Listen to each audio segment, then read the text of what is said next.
श्री सच्चिदानंद सद्गुरु साईनाथ महाराज की जय। श्री सच्चिदानंद सद्गुरु श्री भरद्वाज महाराज की जय। गुरुदेव दत्त। సద్గురు షిరిడి సాయినాథుని యొక్క సాన్నిధ్యంలో ఆచార్య విక్రమ భరద్వాజ మాస్టర్ గారి యొక్క ఆశీస్సులతో ఈరోజు మరోనంద దీపంలోని విషయాలని మనం వివరించుకుంటాం. మరోనంద దీపం అందులోనే ఒక అర్థం ఉంది. దీపము మరోనంద దీపము. ఒక దీపంలో ఒక దీపం వెలిగించుకుంటే ఆ దీపం అనేక దీపాలకి, జ్యోతులకి, వెలుగులకి ఏ విధంగా నమస్కారం అవుతుందో అలాగే జ్ఞానం కూడా ఆ జ్ఞానంలోని విషయాన్ని క్షుణ్ణంగా పరిశీలించుకుంటూ అవగాహన చేసుకుంటూ తనకు కలిగిన ఆ జ్ఞానాన్ని 10 మందికి అందించడంలోనే మానవ జన్మ సార్థకత. ఆ అందించడంలో ఆప్యాయత, అనురాగం, అనుబంధం ఇవన్నీ కూడా అందులో మేళవింపబడి ఉండాలి అందించడంలో. ఎందుకు అంటే ఆప్యాయత, అనురాగము, అనుబంధం ఉన్నప్పుడు ఆ జ్ఞానం అందిస్తూ వారికి అందింపచేస్తూ వారి చేత ఆచరింపజేయడానికి అవకాశం ఉంటుంది. ఆప్యాయత, అనుబంధం, అనురాగం అని లేకపోతే మామూలుగా జ్ఞానాన్ని చెప్పడం వరకే ఉంటుంది. వారికి అర్థమైందా కాలేదా అనే స్ఫురణ కూడా ఉండదు. అందుకే ప్రతి ఒక్క విషయంలో మనం గమనించవలసింది ముఖ్యంగా ఎదుటివారికి ఎంత మేరకు వాళ్ళకి మనం అందించగలుగుతున్నాం. మనం అందించేది వారికి ఏ విధంగా స్ఫూర్తినిస్తుంది, ఆ స్ఫూర్తి వారి ఉన్నతికి ఏ విధంగా దోహదపడుతుంది. ఈ 3 పరిశీలించుకుంటూ రావాలి. ఎందుకనంటే జీవితంలో అది ఒక భాగం, ఆ భాగం ఒక సాధన. ఈరోజు ఫ్రెండ్షిప్ డే అనుకుంటున్నాం అందరం, స్నేహితుల దినోత్సవం అని. ఆ స్నేహితుల దినోత్సవంలో అంతరార్థం భగవతత్వం ఇమ్మడబడి ఉంటుంది. నిజమైన స్నేహితుడు ఎవరు? మిత్రుడు వేరే, స్నేహితుడు వేరే. మిత్రుడు మనకి సహాయం ఏం కావాలో అడిగి చేస్తే, స్నేహితుడు మన యొక్క అవసరాన్ని గుర్తించి ఆదుకునేవాడే స్నేహితుడు.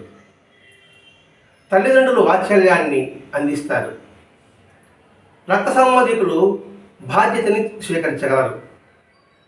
బంధుమిత్రులు ఆప్యాయతని ఇవ్వగలరు. ఒక స్త్రీ పురుషుడు వివాహ బంధంతో చేయి పట్టుకొని వారి ప్రేమను అందించగలరు. స్నేహితుడు ఆప్యాయతని, ప్రేమని, అనుబంధాన్ని, బాధ్యతని, వాత్సల్యాన్ని అన్నీ తను రంగరించుకుంటారు. ఈ ఆప్యాయత, ఈ అనుబంధము, ఈ బాధ్యత, ఈ ప్రేమ, ఈ వాత్సల్యము మనకి ఎక్కడ కనిపిస్తుందంటే భగవంతుడిలో కనిపిస్తుంది. ఆ భగవంతుడు మానవ రూపంలో అవతరించిన మహాత్ముల్లో మనకు కనిపిస్తుంది. ఆ మహాత్ములో మేటి అయిన షిరిడి సాయినాథులో మనకు కనిపిస్తుంది. షిరిడి సాయినాథుని విధానాన్ని అనుసరిస్తూ ఉన్న భరద్వాజ మాస్టర్ కనిపిస్తుంది. కాబట్టి ఈరోజు స్నేహితులంలో నిజమైన స్నేహితుడు ఎవరంటే భగవంతుడు. ఆ స్నేహితుడితో మన అనుబంధం ఎలా పెంచుకోవాలి? కల్మషంతోనా లేక నిర్మలమైన హృదయంతోనా? అలా భావించినప్పుడు మనం ఏ మహాత్ముడైతే సేవిస్తున్నామో, అది రాముడా, కృష్ణుడా, ఎవరైనా కావచ్చు కాక, వాళ్ళ యొక్క తత్వాన్ని అవగాహన చేసుకోవడానికి వారి యొక్క జీవిత విధానం పరిశీలించాలి. నిజమైన స్నేహతత్వాన్ని మనకి తెలియబడడం కోసంగా భగవంతుడే మానవ రూపంలో శ్రీకృష్ణ అవతారంగా వచ్చాడు. శ్రీకృష్ణ అవతారంగా వచ్చినప్పుడు చూడండి, ప్రతి ఒక్కరికి కూడా ఆయన ప్రేమని, ఆప్యాయతని, అనుబంధాన్ని, అనురాగాన్ని, ఎటువంటి దుష్టులను కూడా కృష్ణుని చంపడానికి పూతన వచ్చింది, అయినప్పటికీ కూడా ఆమె సద్గతి సాధించాడు. అది నిజమైన స్నేహత్వం. ఆ తత్వం అంతా కూడా మనకి భరద్వాజ మాస్టర్ దశలో మనకి కనిపిస్తుంది. అంటే ఏంటి? భగవంతుడు మానవ రూపంలో శ్రీకృష్ణుడి ద్వారా ప్రేమతత్వాన్ని, స్నేహతత్వాన్ని మనకు అందించినప్పుడు, ఆ తత్వాన్ని శ్రీకృష్ణుడిని ఆరాధించినప్పుడు, ఆ తత్వాల్లో మనలో ఎంత మేరకు నింపబడి ఉంది, ఎంత మేరకు సంస్కరించుకుంటున్నాము అనే విధానాన్ని మనం పరిశీలించుకోవాలి. కాబట్టి మనం ఏ దేవతను ఆరాధిస్తున్నాము, మనం శ్రీసాయిని ఆలోచించినప్పుడు శ్రీసాయిలో ప్రేమతత్వం, కృష్ణుడిలోని చిన్ననాడు స్నేహితుడు వస్తే కుచేరుడు ఏ విధంగా ఆరాధించారు, ఆదరించారు, యాప్యాతిగా పలకరించాడు, ఇవన్నీ మనం చూసుకుంటూ రావాలి.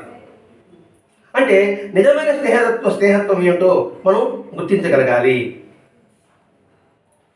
స్నేహం 2 అక్షరాలు, ప్రాణం 2 అక్షరాలు. ఎక్కడైనా ప్రాణ తల్లిదండ్రులు, ప్రాణ బంధువులు, ప్రాణ రక్త సంబంధికులు అని ఉండదు, ప్రాణ స్నేహితులు అని ఉంటారు. అంటే దీన్ని బట్టి మనకి స్నేహత్వానికి ఎంతటి విలువ మనం గుర్తించాలి. ఏదో ఈరోజు ఫ్రెండ్షిప్ డే స్నేహితులు వేసి ఆ మాటలతో విష్ చేసుకోవడము కాదు. నిజమైన స్నేహత్వం భగవంతుని అనేది ఈరోజు వెళ్ళగలగాలి. ఎందుకంటే నిజమైన భగవత్ స్నేహితత్వం మనకు భగవద్గీతలో కనిపిస్తుంది. ఆ భగవంతుడు ఎవరంటే వారి వారి ఇష్టదైవం, వారి వారి కులదైవం. అలా ఉన్నప్పుడు ఏమవుతుందంటే వారి యొక్క జీవిత ద్వారా మనకి చెలిమి ఏర్పడుతుంది. చెలిమి అంటే సన్నిహితం. ఆ చెలిమి సన్నిహితంలో కలిమి ఏర్పడుతుంది. కలిమి అంటే ఏదో సంపదన కాదు, ఆనందం. కాబట్టి ఆ భగవంతుడు నిజమైన చెలిమి అంటే ఏమిటి? నిర్మలత్వము, స్వచ్ఛత, ఇవి కలిగి ఉండాలి. ఇవి కలిగి ఉన్నప్పుడు మన యొక్క భావ సంస్కరణని ఎలా మనం సర్దిద్దుకోగలగాలి. ప్రతి ఒక్క అంశం కూడా మనం పరిశీలించాలి. అంటే ఇక్కడ నిజమైన స్నేహంలో మనం ఎవరైనా సరే మన అభిప్రాయాలు ఒకరి మీద ఏర్పరచుకుంటాం. అది మంచా చెడా అని ఆలోచించాం. కొన్ని మన భావాలు ఏర్పరచుకుంటున్నాం. నా భావంతో చూస్తున్నా, అది నిజమా కాదా? లేదు, నా దృష్టిలో చూశాను కాబట్టి ఆ వ్యక్తిలో ఇటువంటి లోపం ఉంది, ఆ వ్యక్తిలో ఇటువంటి మంచితనం ఉంది అని ఒక అభిప్రాయానికి వస్తాం. అటు అభిప్రాయం పొరపాటు. ఎందుకంటే అది జీవితంలోకి అవరోధం అవుతుంది, భగవతత్వ సాధనకి అంతరాయం అవుతుంది. మరి ఏం చేయాలి? సంపూర్ణంగా వారి యొక్క సన్నిధిని హృదయపూర్వకంగా భావనతో ఆస్వాదించాలి, అనుభవించాలి.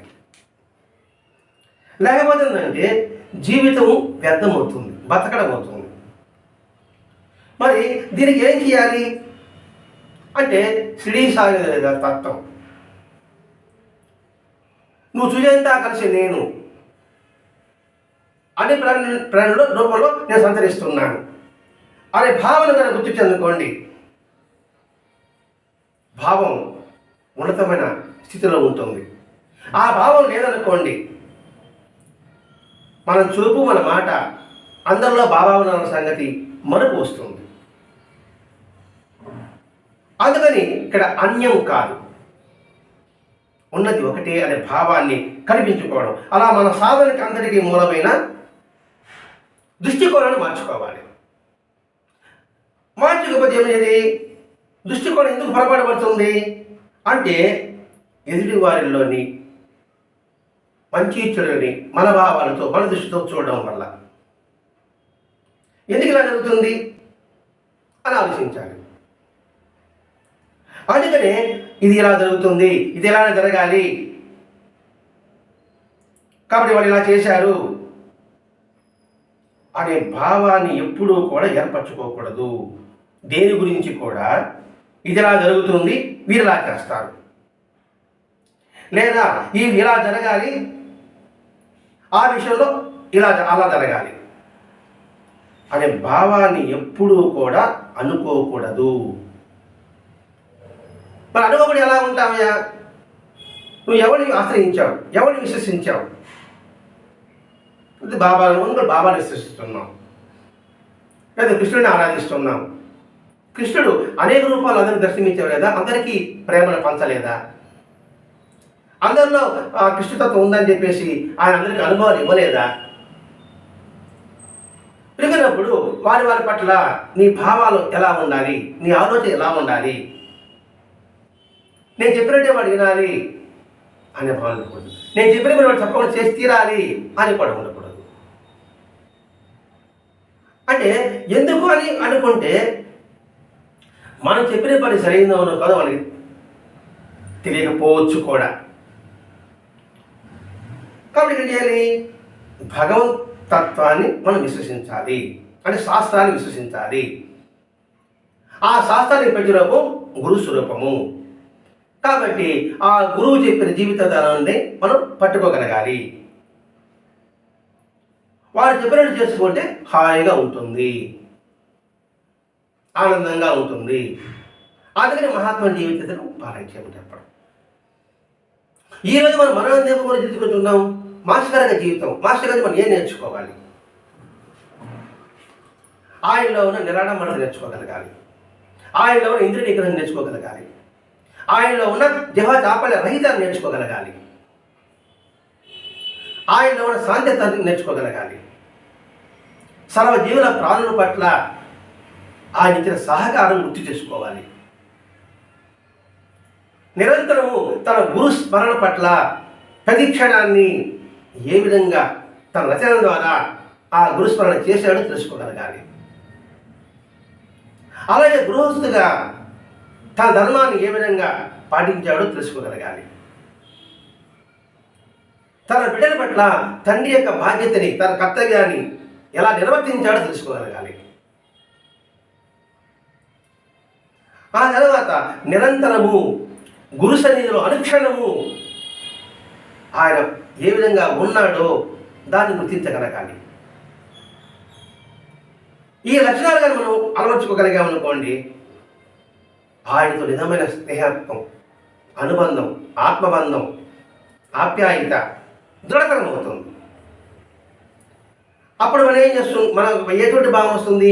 అందరిలోనూ అన్నిటిలోనూ ఆ భగవతత్వాన్ని గుర్తించాలి అని తీవ్ర ప్రయత్నం ద్వారా, అభ్యాసం ద్వారా నిరంతరము కూడా ఆ బాటలో, ఆ మార్గంలో పయనించడానికి అవకాశం ఉంటుంది. అలా అవకాశం ప్రయత్నపూర్వకంగా చేసుకున్నప్పుడు మాత్రమే జీవితం ఆనందమయంగా ఉంటుంది. ఎందుకంటే మన ఆలోచన కన్నా కూడా భగవంతుడి ఆలోచన 190 రకాలుగా ఆలోచించి ఆయన నిర్ణయం చేసుకుంటాడు. మన ఆలోచన కొంతమేరకే పరిమితి, కానీ భగవంతుడి యొక్క ఆలోచన బాగా ఆలోచించి ఆయన ఒక నిర్ణయం తీసుకుంటాడు. అది ఏ విషయంలో కావచ్చు కాక. కాబట్టి ఆ నిర్ణయాన్ని మనం గౌరవించడము. మన అనుగుణంగా తిరిగినప్పుడు ఆహా భగవంతుడు గొప్ప అనుకోవడం జరిగినప్పుడు బాబాయ్ భగవంతుడు నాకు ఇలా చేశాడు అని భావించడం. అది జరగడము, జరగకపోవడం, ఈ రెండింటికి కూడా నిర్ణయం భగవంతుడు అనేక రకాలుగా ఆలోచిస్తాడు. మనకి ఏది రావాలో ఆలోచించి ఇస్తాడు, ఏది రాకూడదో ఆలోచించి రానికుండా చేస్తాడు. ఎందుకంటే మన ఆలోచన పరిమితము, ఆయన ఆలోచన విధానం అపరిమితం. ఇది మనం ఇక్కడ గుర్తించాలి. దీనికి ఎందుకంటే ఆయన యొక్క నిర్ణయాన్ని మనకు ఇష్టము అయిష్టము ద్వారా మనం దాన్ని అనుసరించకపోతున్నాం. ఏది ఇష్టము అయిష్టము, ఒక నిర్ణయం వచ్చింది, ఇష్టం అంటే తీసుకోవడమా, అయిష్టం అంటే వద్దనుకోవడమా. అందుకని ఇష్టము అయిష్టము లేదు. భగవంతుడు మనకి ఏది ప్రసాదం ఇచ్చాడో అది భగవంతుడి ప్రసాదంగా భావించడమే. మంచి అంటే దుఃఖము, సంతోషం రెండూ కూడా ఆయన ప్రసాదము అనే భావన లేకపోతే ఈ లౌకికమైన ఉచ్చులో తగులుకొని ఈ సంసారంలో మునిగిపోతామట. ఇక్కడ సంసారం అంటే ఒక అగాధము, భ్రాంతి లేకపోతే మాయ. ఎవరికైతే తన గురువు యొక్క వాక్యాలు ఏదైనా గుర్తుపెట్టుకుంటాడో వాడు ఈ మాయలో చిక్కుకోడు. అందుకే ఎవరైతే గురువు పాదాలను ఆశ్రయిస్తారో వారు ఈ వలయంలో చిక్కుకోరు. అది మాస్టర్ గారు లక్ష్మి గారికి చెప్తున్నాడు మరుడందీప గ్రంథంలో. అంటే దీన్ని బట్టి మనం ఏం చేసుకోవాలి? వేరొక ఆలోచన లేకుండా మనం ఏ మహాత్మునైతే ఆశ్రయించామో, ఆరాధిస్తున్నామో, వారు చెప్పినట్టు చేస్తూ ఉండడమే మనంతటా మనమే పరిపూర్ణ చెందుతాము. అంటే ఇక్కడ ఏంటి? నిజమైన స్నేహంతో మనం స్నేహం చేయగలిగితే, ఆ స్నేహితుడు హితం కోరేవాడిని మనం విశ్వసించగలిగితే, ఆ స్నేహితుడు ఏం చెప్పితే అది మన మంచిగా భావించగలిగితే, అప్పుడు మనం పరిపూర్ణం కాగలం. ఎందుకు స్నేహితుల పదవార్తలు? ఈరోజు స్నేహితుల దినోత్సవం కాబట్టి, నిజమైన స్నేహితుడు తెలుసుకోవాలి కాబట్టి, నిజమైన స్నేహితుడు భగవంతుడు కాబట్టి, ఆ భగవంతుడు మానవ రూపంలో వచ్చిన మహాత్ముడు కాబట్టి, ఆ మహాత్ముడు మహనీయుడిగా అనేక మంది ఉన్నారు కాబట్టి వారు చెప్పినట్టు చేసుకుంటూ పోతుంటే మనం పరిపూర్ణ చెందగలము. ఒక సైంటిస్ట్ శాస్త్రుడు ఒక వస్తువు కనుక్కున్నాడు, బాగా ఎక్స్పెరిమెంట్ చేశాడు, ప్రయోగశాలని సత్ఫలితం పొందాడు. మనము వాడు ఏ విధంగా చేశాడో ఆ విధంగా చేసుకుంటూ పోతుంటే ఆ ఫలితాన్ని మనం ఎలా అయితే పొందగలము, అలాగే మనం ఆశ్రయించిన మహాత్ముడనండి లేదా భగవంతుడనండి వారు చెప్పినట్టు మనం ఆశ్రయించకుండా పోతుంటే మనం పరిపూర్ణ చెందగలము. అదే నిజమైన స్నేహానికి కూడా నిర్వచనం కూడా. అలా కాకుండా ఒక చేతిని మంచి చెప్పాడు అనుకోండి, మనకు అనుకూలమైన తీసుకోవడం, అనుకూలం కాకపోతే మానుకోవడం, అది నిజమైన స్నేహితులు ఎలా అవుతుంది? అలాగే భగవంతుడు మనకు చెప్తే మనకు అనుకూలమైన తీసుకోవడం, మనకు అనుకూలం కాదు వదిలిపెట్టడం, ఆ విధంగా భగవంతు ఆరాధన ఎలా అవుతుంది? అందుకే బాబా అన్నాడు, ప్రతి ఒక్కరిని బాబా రూపంగా నా రూపంగా దర్శించు.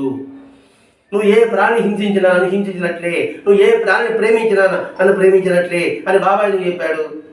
అందరిలోనూ అన్నింటిలోనూ ఆ భగవతత్వం ఇమడబడి ఉంది. అప్పుడు రాగ ద్వేషాలకు అతీతంగా ఉండగలము. ఇప్పుడు మాస్టర్ లక్షణాలు తెలుసుకున్నాం, మాస్టర్ నేను నేర్చుకోవాలని. మరి ఈ లక్షణాలు భగవంతుడి యొక్క లక్షణాలు అవన్నీ కూడా. ఇదే నిగ్రహం భగవంతుడి లక్షణమే.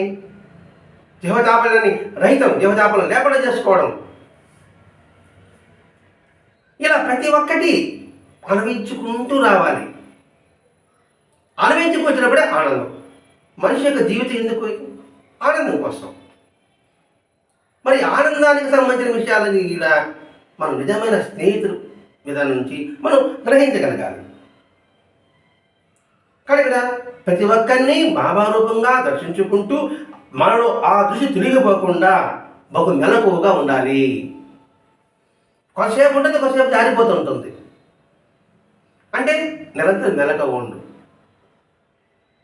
ఆ మెలకువే అందుకే ఈ సుశాంత తన స్వరూపంగా బాబాకి అనువాడి ఇవ్వడం, అన్ని జీవుల వెంకయ్య రాసుకోరా అని వెంకయ్య అని చెప్పడం. అలాంటప్పుడు ప్రతి ఒక్కటిలో కూడా ఒక గుర్తింపు ఉంటుంది. అంటే గుర్తించగలుగుతాము. ఆ గుర్తించే సామర్థ్యం పెరగాలంటే నిరంతరము పారాయణం, మహాత్మ సద్గంధ పట్ల పారాయణ చేయడము, సత్సాంగత్యం చేయడము. అలా చేసేప్పుడు అనవసరంగా మన పనికిరాని ఆలోచనల వైపు మనసు మళ్ళదు. అనవసరంగా ఆలోచన మనకు రానియకూడదు. ఎందుకంటే చెత్త లోపల వేసుకుంటే ఏమవుతుంది? మంచి కాస్త పారిపోతుంది. ఎక్కువ చెత్త లోపల నింపినప్పుడు ఇంకా మంచి ఆలోచన మనిషికి పట్టదు. అలా ఉండగలగాలని ఏం చేయాలి? తీరిక లేకుండా మనసుకు పని పెడుతూనే ఉండాలి. ఏదో ఒక పని, అది వంట పన, తోట పన, కుట్టు పన, లేదా పారాయణ పన, లేదా స్మరణ, కీర్తన, అంటే ప్రతి క్షణము మనసు ఖాళీగా ఉంచకూడదు. అప్పుడు చెడు విషయాలు లోపలికి ప్రవేశించవు. ఇంకోటి, ఆ చెడు విషయాల గురించి మనం ఆలోచించకూడదు. చెడు గురించి ఆలోచించినప్పుడు ఇంకా స్నేహత్వం ఎలా ఉంటుందంటే అక్కడ ఎదుటి వాడిలో మంచిని దర్శించు, ఇతరులో మనకు కనిపించిన చెడు గురించి ఎప్పుడూ ఎవరితో మాట్లాడకూడదు. నీకు చెడు తెలిసింది, నువ్వే పట్టుకో. వాడు ఎట్టాటోడు, వీడు ఎట్టాటోడు, వీడు చెప్పడం ఎందుకు? వాడి మనిషిని కలుషితం చేయడం ఎందుకు? ఈ విషయం బాబా చిత్రం కూడా మనకు వస్తుంది. మనం చేస్తూ ఉంటున్నాం, అందరూ స్నేహితులుగా ఉంటున్నాం. ఒక స్నేహితుడు పొరపాటు చేశాడు అనుకోండి, ఆ పొరపాటుపై ఇంకొక స్నేహితుడు చెప్పడం, వాడు ఇలా చేశాడు, ఇలా అన్నాడు అనే సంగతి. అది నిజమైన స్నేహితులు ఎలా అవుతుంది? అది ఇక్కడ హత్య చేస్తున్నాడండి.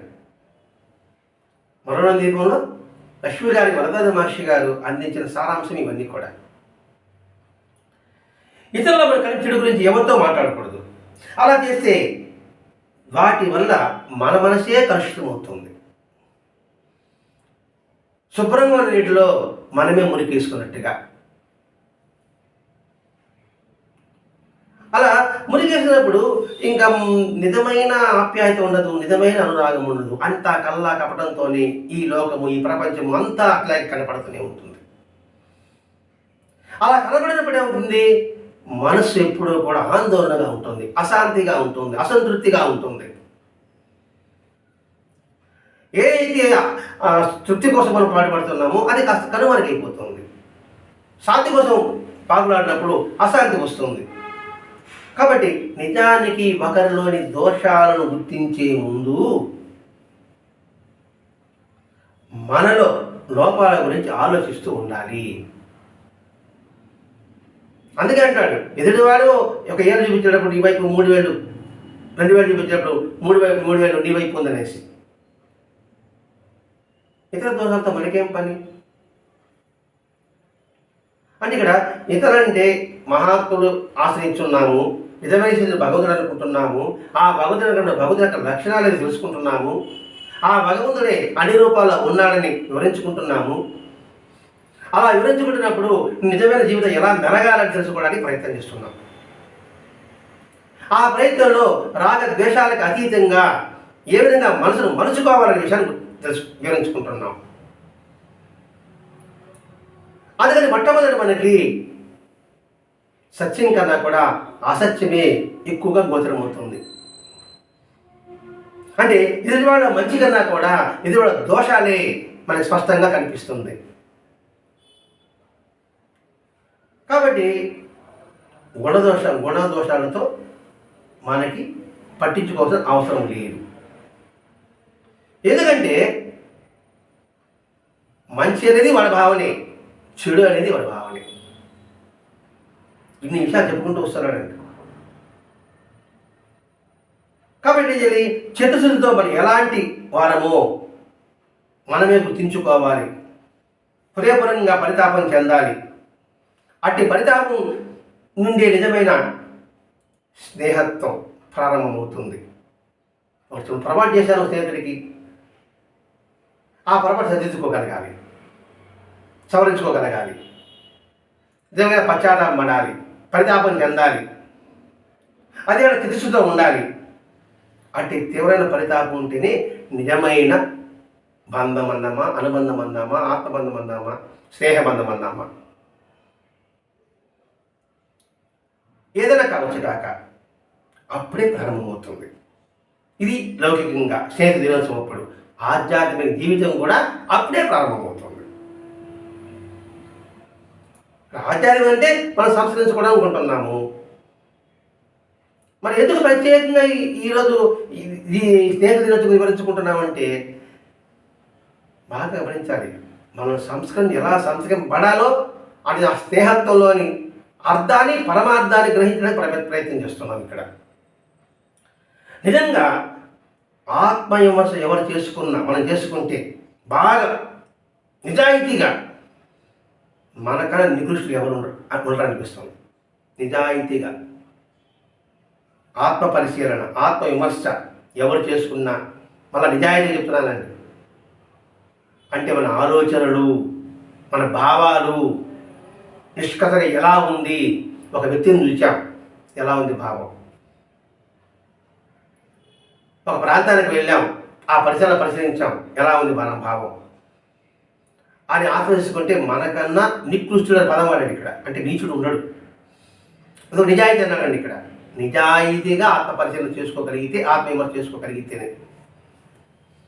అప్పుడు మన ఎంత చెడ్డవాళ్ళంటే ఏంటి మనకి అని మనకే అనిపిస్తుంది ఇక్కడ. అందుకని అందరూ ఆ భగవంతుడి రూపాలనే భావాన్ని నిరంతరము గుర్తించుకుంటూ సేవ చేసుకుంటూ ఉండాలి. కష్టపడి ఏదో ఒక పని చేస్తూనే ఉండాలి. అలా చేస్తూ ఉంటే అందరూ ఇంకా ఇంకా మనకి పనులు కల్పిస్తూనే ఉంటారు. మళ్ళా కల్పిస్తున్నప్పటికీ కూడా దాని భగవంతుని యొక్క సేవగా నువ్వు భావించి చేసుకోగలగాలి. నువ్వు ఎంత చేసినప్పటికీ కూడా విమర్శిస్తూనే ఉంటారు. ఇది గాడి మోస్తామంటే ఎంత బరువు వేస్తున్నట్టుగా వేస్తూనే ఉంటారు, పనులు కల్పిస్తూనే ఉంటారు. కానీ వాళ్ళు మనం మెప్పించలేకపోవచ్చు కాక, కానీ మనం మెప్పించవలసింది భగవంతుడిని. కాబట్టి ఇది తెలియకుండా భగవంతుడి కంటే మన అధికుడు అనే భావన తలుస్తూ ఉంటాము. నిజానికి అలా తలిచేవాడు అందరికంటే నికృష్టుడట. ఇప్పుడు నేను అనుకోండి, నేను బాగా చెప్పగలుగుతున్నా సత్సంగం, నేను బాగా పాట పాడగలుగుతున్నా అనుకున్నప్పుడు మన దేహంలో ఉన్న అవయవాలని నవ్వుకుంటాయట. నేను బాగా చెప్తున్నాను, బాగా పాడుతున్నాను, బాగా సమాజ కార్యక్రమం చేస్తున్నాను అని కానీ నేను అనుకుంటే నా దేహంలో ఉన్న కన్ను, ముక్కు, చెవులు, కన్నులు, చేతులు, కాళ్ళు, గుండె అన్నీ పగపగా నవ్వుతాయట. బాగా అర్థం చేసుకోండి ఇక్కడ. ఎందుకు నవ్వుతాయి అవి? మేము పని చేయకపోతే నువ్వేది పని చేసేది? నీ స్వరపడి మేము అడ్డుపడితే నువ్వే మాట్లాడగలుగుతావు అని. అంటే ఏంటి? ఈ ప్రపంచంలో అధికుడు ఎవడు? భగవంతుడు. మనకి హితుడు ఎవడు? స్నేహితుడు. ఆ స్నేహకు నిర్వచనం చెప్పడం కోసమే రాముడుగా రామాయణం చూసుకోండి, భారతం చూసుకోండి, భాగవతం చూసుకోండి, లేకపోతే బైబిల్లో ఉన్న యేసుక్రీస్తు జీవిత విధానం చూసుకోండి, ప్రవర్తక జీవిత విధానం చూసుకోండి, గురునానక్ జీవిత విధానం చూసుకోండి. నిజమైన స్నేహత్వము ఈ మహాత్ముల్లో మనకు కనిపిస్తుంది. అది గుర్తించగలగాలి. అలా గుర్తించకపోతే బతకడం అవుతుంది. బతకడంలో ప్రాణం ఉంటుంది, జీవించడంలో సంతృప్తి ఉంటుంది, అనుభూతి ఉంటుంది. మిత్రుడిలో సహాయం ఉంటుంది, స్నేహితుడిలో ఆప్యాయత ఉంటుంది. మన అవసరాన్ని ఎరిగి మనం కోరకుండానే అందించేవాడు స్నేహితుడు. అదే భగవంతుడు మనం ఏమీ కోరకుండానే మనకు అన్నీ అందిస్తున్నాడు. మరి అటువంటి భగవంతుడితో మనం చెలిమి కలిగి ఉండాలి. ఆ చెలిమి కలిగి భరద్వాజ మాస్టర్ గారు మనకి సత్సంగాన్ని ఇచ్చాడు. ఈ సత్సంగం ద్వారా మనమందరం ఒక కుటుంబం అనే భావన మనలో ఏర్పడడానికి అవకాశం కలిగింది. అంటే ఇక్కడ మాస్టర్ గారి ఉద్దేశం ఏమిటి? అందరితో చెలిమి కలిగి ఉండు, సన్నిహిత్యం కలిగి ఉండు, సాన్నిధ్యం కలిగి ఉండు. ఆ చెలిమి సాన్నిధ్యంలో నిస్వార్థం కలిగి ఉండు, స్వచ్ఛత కలిగి ఉండు, నిర్మలత్వం కలిగి ఉండు. అలా ఉన్నప్పుడే ఆ సాంగత్యం 10 కాలాల పాటు పదిలంగా ఉంటుంది. అదేంటి మనం నిజమైన గ్రహించవలసిన తత్వం కూడా అంతే. ఇలా ప్రతి ఒక్క అంశము మనం పరిచిస్తే స్నేహితం అనేది ఒక విచిత్రమైన బంధం అందామా, సంబంధం అందామా, ఆత్మబంధం అందామా? ఈ సత్సంగం ఎవరికెవడో తెలియదు. కానీ ఈ సత్సంగంలో అందరూ కలిసేప్పటికీ మనలో ఒక పవిత్రమైన భావం ఏర్పడింది. నిజమైన స్నేహితుల్లో పెత్తనం చాలా ఇస్తాడు వాడు. ఇలా చేయరా అంటాడు. కానీ అది అధికారం మాత్రం కాదు, ఆత్మీయత. నిజమైన స్నేహితుడు మన మీద పెత్తనం చలాయిస్తున్నాడు మనం అనుకుంటే అది పెత్తనం కాదు, అధికారం కాదు, అహంకారం కాదు. ఆప్యాయత చెప్తాడు, ఒరే నువ్వు ఇలా చెడిపోతున్నావు, ఇలా చేరా. ఇప్పుడు బాబా తన దగ్గర ప్రతి ఒక్కరి చిన్న పొరపాటు చేస్తే తల మీద మొట్టలేదా, చెంప మీద కొట్టలేదా, శ్యామాన్ని గెలలేదా? మరి ఏంటి ఆ చర్యలో అంతరార్థం? శ్యామను బుగ్గ గిల్లాడు, మా గిల్లే దేవుడు అంటే బాబాయ్ ఉన్నాడు, రే 70 జన్మలు నేను కథలో గెలలేదురా అన్నాడు. ఎంతటి ఆప్యాయత అందులో మనకు కనిపిస్తుంది. ఒక చిన్న పొరపాటు చేసే సరిదిద్దాడు బాబా. మరి అది అధికారం అందామా, అహంకారం అందామా? అందులో ఆప్యాయత ఉంటుంది, మమకారం ఉంటుంది, స్నేహభావం ఉంటుంది. అక్కడ జాతి, కులము, వర్గము, లింగము, భేదభావం ఉండదు స్నేహంలో. అతను నిజమైన శరీరం అంటే భగవంతుడు, అదే ప్రతి చెప్పుకుంటాను. నిజమే భగవంతుడు, ఏ వర్గభేదము లేకుండా, కులమతం లేకుండా మనసామరస్యాన్ని చాటాడు షిరిడి సాయినాథుడు. అలా ఎప్పుడైతే తారతమ్యం లేకుంటుందో ఆ స్నేహం జీవితాంతం మనల్ని ఆనందింపజేస్తుంది. ఇంత విషయం ఉందండి. ఇలా చేసినప్పుడు ఎలా ఉంటుందంటే, మనం చేసే సాధన ఇప్పటి వరకు మనం ఓనామాన్ని నేర్చుకోవడం వంటిది. నేర్చుకోవడం కష్టంగానే ఉంటుంది, కానీ ఒక్కసారి నేర్చుకున్నాక ఏదైనా తేలిగ్గానే ఉంటుంది. ఏమిటి ఇక్కడ నేర్చుకోవడం అంటే ఏమిటి?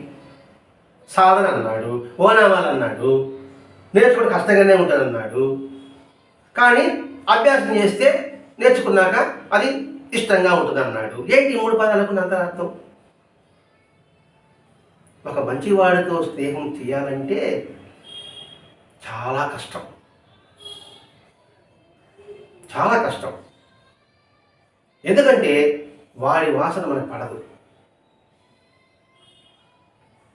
అది అభ్యాసం ద్వారా, అలవాటు ద్వారా సన్నిహితం అయిన తర్వాత, అవగాహన అయిన తర్వాత ఆ స్నేహాన్ని విడిచిపెట్టడం మొట్టమొదటి కష్టంగానే ఉంటుంది.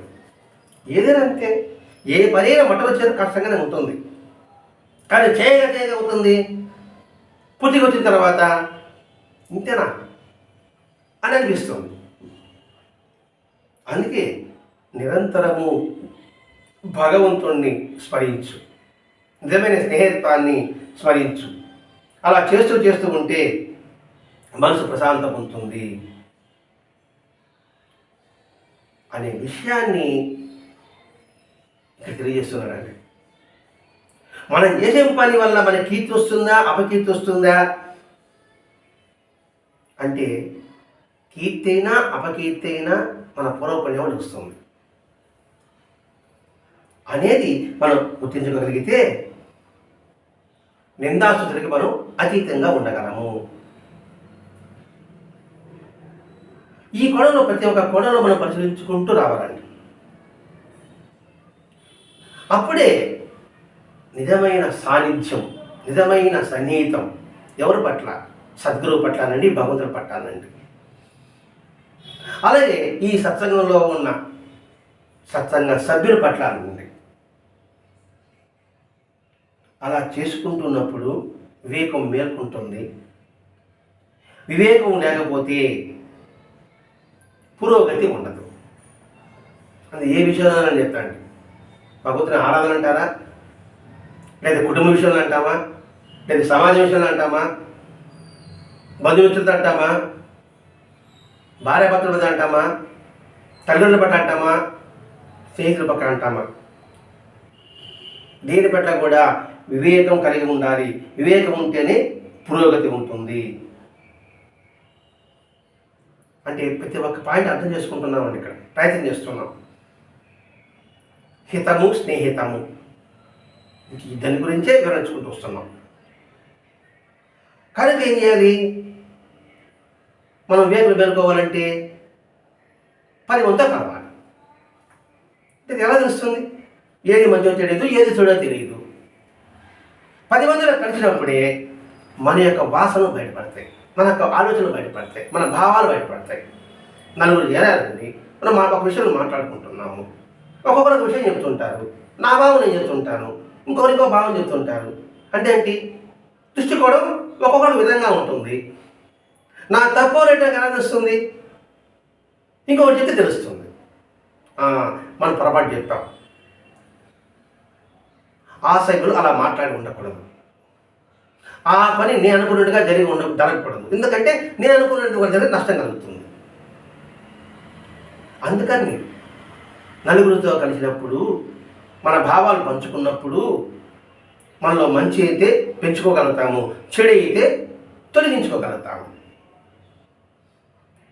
అందుకని వివేకంతో మన యొక్క భావాలని, మన యొక్క ప్రతిస్పందనని సరి చేసుకుంటూ ఉండాలి. సరి చేసుకోకపోతే స్నేహం నిలబడదు, జారిపోతుంది.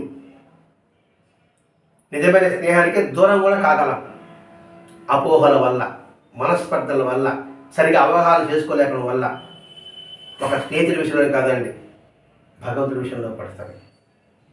నేను ఒక భగవంతుని ఆరాధిస్తున్నాను, నాకు అనుకుని జరగలేదు, వెంటనే ఇంకొకటి కూడా ఆశ్రయిస్తున్నాను, అక్కడ ఇంకొకటి ఆశ్రయిస్తున్నాను. ఒక దగ్గర నీకు మనసు చంచలంగా ఉన్నప్పుడు ఇంకా అన్ని దగ్గర చంచలమే ఉంటుంది. అది ఇక్కడ ఇటు స్నేహత్వానికి, ఇటు మహాత్మ సన్నిధికి, ఇటు భగవతత్వానికి అన్నిటికీ మనం సమభావం చేసుకుంటూ వస్తున్నామండి ఇక్కడ. కాబట్టి నిజానికి మానవుడికి నిజానికి ఉన్న బలహీనతలన్నీ కూడా పశువుతో సమానం అన్నారండి. బలహీనలన్నీ కూడా ఇక్కడ పశువు అంటే 4 కాళ్ళ జంతువు అని కాదండి, పాశములతో కప్పబడిన వాడిని అర్థం. మన యొక్క బలహీనతలన్నీ కూడా రాగం అంటామా, ద్వేషం అంటామా, కామం అంటామా, క్రోధం అంటామా, లోభం అంటామా, మదం అంటామా, మాత్సర్యం అంటామా, ఇవన్నీ కూడా పాశంతో బంధింపబడినది. మన మనుషులు అలా ఉంది. కాబట్టి ఈ బలహీనతలన్నీ తిరిగిపోవాలంటే ఈ బలహీనతలు లేని వాడిని ఆశ్రయించు, అటువంటి వారి సాన్నిధ్యం పొందు, అటువంటి వాటితో సన్నిహితంగా ఉండు. అలా ఉన్నప్పుడు ఏమవుతుంది? వాటి యొక్క వాసనలు మనలో ప్రవేశిస్తుంది. ఇక్కడ వాసన అంటే సంస్కారం.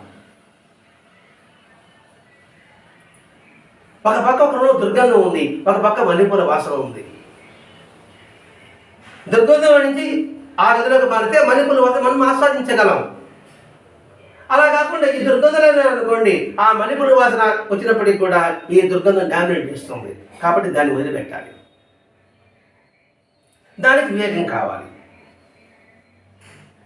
ఇప్పుడు ఒక మామిడి పువ్వు ఉంది, ఆ పువ్వు పిండి ఉంటుంది, పిండి కాయ అవుతుంది, కాయ మధ్యలో రాలిపోతే ఉగురు అవుతుంది. అలాగే అంటి పెట్టుకునే ఉంది అనుకోండి, అది మొదలైన పండుగ తయారవుతుంది.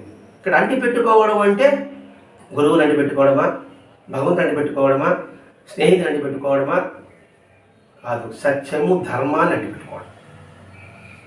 ఆ సత్యం అంటి పెట్టుకున్నప్పుడు పుల్లగా ఉండే ఆ పచ్చి మామిడికాయ కూడా మధురమైన ఫలంగా తయారవుతుంది. ఇది మనం గుర్తించాలి. ఇంకోటి మనం సంస్కృతిలో లేదంటే, ఎవరైనా మన పట్ల జంతువులాగా ప్రవర్తిస్తే మనం వారి పట్ల కూడా అలానే ప్రవర్తిస్తే మనకి వారికి తేడా ఉండదు. అంటే ఈ స్నేహ దినోత్సవం రోజు మనం ఎలా సంస్కరింపడాలనే విషయాన్ని గురించి మాస్టర్ గారు మరణం దీపంలో లక్ష్మీ గారు తెలియజేస్తున్నారండి. లక్ష్మీ గారు గుర్తించిన విషయాలు ఇవన్నీ కూడా మాస్టర్ గారి సన్నిధిలో మాస్టర్ గారు ఏం చెప్పారో అది లక్ష్మీ గారు ధైర్యంగా రాసుకొచ్చాడు 1985 సంవత్సరంలో. కాబట్టి వాళ్ళు అలా ప్రవర్తిస్తే మనం కూడా అలానే ప్రవర్తించాలి. మనం మనుషులను నిరూపించుకుందాం, మానవులను నిరూపించుకుందాం. మానవులు అంటే మానవత్వం కలిగిన వాడు. కాబట్టి ఇక్కడ మనం గుర్తించవలసింది, మనం ఎలా ఏ విధంగా సంస్కరింపబడాలి, ఎవరిని నిజమైన స్నేహితుడిగా గుర్తించి వారిని ఆరాధించాలి అనే విషయమే మాస్టర్ గారు అనేక కోణంలో చెప్పాడు. అంటే బాబా కోణంలో, సాధన కోణంలో చెప్పుకుంటూ వచ్చారు. ఎందుకంటే మాస్టర్ గారు చెప్తుంటే ఎప్పుడు ఎవరికి ఎప్పుడు సందర్భం సరిపోవాలో అది సరిపోతూ ఉంటుందండి. కాబట్టి అది విన్న తర్వాత మనలో ఉన్న ఆ రాగ ద్వేషాలనే భావాన్ని దరిచేయకుండా మన ఇష్టాయిష్టాలకి అతీతంగా మనం జీవనం సాగించగలిగితే సాటివారి పట్ల మనం హితం కావాలని కోరుకోగలిగితే ఈ సమాజాన్ని కలుషితం లేకుండా చేయగలం. అలా కాకుండా ఆ తప్పని తెలిసి కూడా సమర్థించుకుంటే నష్టపోయేది మనమే. మార్పు జీవితం అంతా చూడండి, ఇవేం పట్టించుకోకుండా ఎదుటి వారికి సేవ చేయాలి, మేలు చేయాలని భావనలో ఉంటారు. కాబట్టి ఎవరిని విమర్శించకపోవడం, అపోహలు లేకుండా ఉండడం, ఉన్నప్పుడు మనస్పర్ధలు లేకుండా ఉంటుంది. అందుకే మరి కుటుంబంలోనా, సమాజంలోనా, భార్యాభర్తల్లోనా, ఏ విషయంలో కావచ్చు కాక భగవతత్వంలో కూడా సరే ఇన్ని విధాలుగా మన ఈ స్నేహితుల దినోత్సవం రోజు నిజమైన స్నేహత్వాన్ని మనం గుర్తించగలిగితే ఇటు సాధనాపరంగా, ఇటు సామాజిక పరంగా, ఇటు భగవత్పరంగా మనం సంస్కరించుకునే విధంలో అన్నిటిలో కూడా వరదరాజ మహర్షి గారు మనకి మరోనం దీపం అప్పటి నుంచి ఇప్పటివరకు వెలుగుతూనే ఉన్నారు.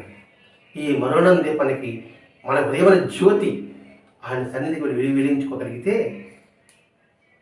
అప్పుడు ఆ జ్యోతి అంటే మాస్టర్ గారి యొక్క జ్యోతి ఏ విధంగా అయితే ప్రకాశమై సర్వజీవుల శ్రేయస్సు, శాంతము, ఇంద్రియ నిగ్రహము, సాటి మానవ జీవుల ప్రేమ పట్ల దయా, కరుణ, కుటుంబ బాధ్యతల పట్ల కర్తవ్యము, నిరంతరము గురుస్మరణ, గురు సాన్నిధ్యము, ఇవన్నీ కూడా మనకు లభిస్తుంది. అదే ఈరోజు మరోనం దీపం ద్వారా నిజమైన స్నేహత్వాన్ని, నిజమైన స్నేహితుల దినోత్సవాన్ని మనం జరుపుకోవడానికి మార్గం ఎవరంటే భగవంతుడు, భగవంతుడి ప్రతిరూపాలైన మహాత్ములు. కానీ మనం గుర్తించవలసింది ఆ మహాత్ముల భగవత్ లక్షణాలు. ఆ లక్షణాలని మనం మార్గదర్శిగా తీసుకొని వారితో నిజమైన సాన్నిధ్యాన్ని, సన్నిధానాన్ని మనం పొందగలిగితే వారి యొక్క కృపని మనం సంపూర్ణంగా పొందగలం. ఇది ఆధ్యాత్మిక పరంగా.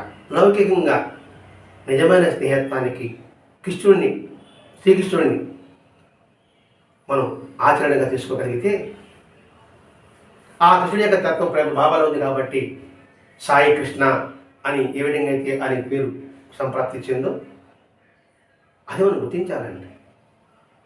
అలా గుర్తించినప్పుడు మనం అందరం కూడా ఒక వసుదైవ కుటుంబంలాగా, మనమందరము కూడా ఒక ఆత్మబంధువులాగా అందరి హితాన్ని కోరుతూ నిజమైన స్నేహత్వానికి నిదర్శనంగా మన జీవితం ఉందని నిరూపించుకోగలం. స్వస్తి. శ్రీ సచ్చిదానంద సద్గురు సాయినాథ్ మహారాజ్ కీ జై. శ్రీ సచ్చిదానంద సద్గురు భరద్వాజ్ మహారాజ్ కీ జై. గురుదేవ దత్త.